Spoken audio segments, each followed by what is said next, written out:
Hey guys, welcome back to the channel. Of course, it's your boy Fofana back again with another video, and today we are going to do a deep dive on the Samsung Galaxy A53 5G.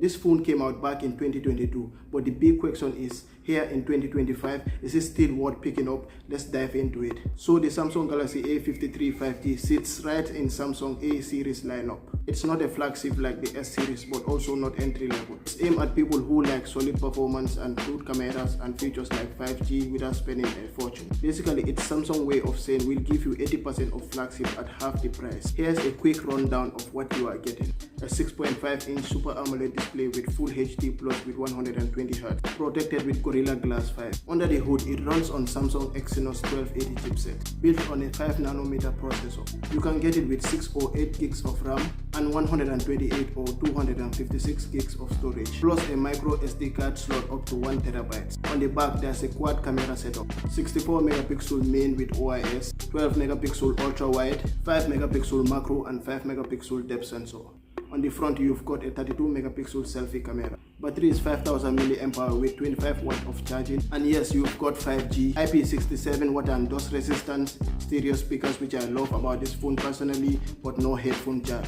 Now let's talk about what the A53 really nails. The display, it's gorgeous. That 120Hz makes scrolling smooth and the colors just pop. Watching YouTube or Netflix on this, it's a treat. Next is battery life. With 5000 mAh, this thing easily lasts a full day. Sometimes 2 if you are a light user. But in my case, I use my phone to edit videos. It doesn't last me a full day. But in a rare days when I don't use my phone to edit videos, it lasts me a whole day and sometimes even the next day.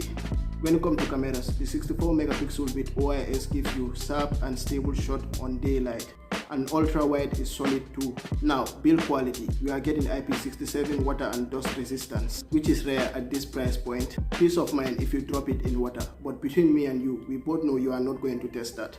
Now let's talk about software. Samsung promised long-term updates, so even now it's still getting fresh security patches and software features. Of course, no phone is perfect and the A53 does have its downsides. Performance. The Exynos 1280 chip is fine for daily use, but if you are into heavy gaming and demanding apps, you will notice some lag.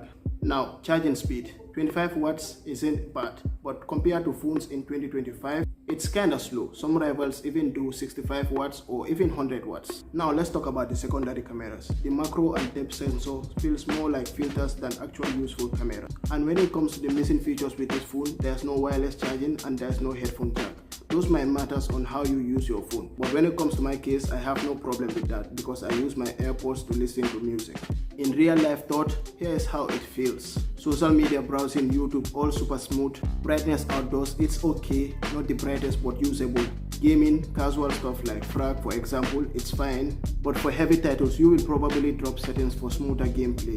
Cameras on daylight, you will be happy, but at night you will struggle a bit. That's expected at this price point. And finally, the battery, still one of its strongest points, no debate. So should you buy the Samsung Galaxy A53 5G in 2025? Honestly, if you can get it at a good price, it's still a solid phone. Great screen, strong batteries, reliable software update, and great cameras. But if you want blazing performance and super fast charging, flagship level night photography, you might want to look for something newer like the A54 or step up to the S series. The A53 5G is still holding its ground as a dependable mid-range, especially if you are on a budget. Alright guys, that's my long-term look on the Samsung Galaxy A53 5G. What do you think? Will you still buy it in 2025? Drop your thoughts in the comments. And if you enjoyed this dive, make sure to like, subscribe and comment, and I'll see you guys in the next one.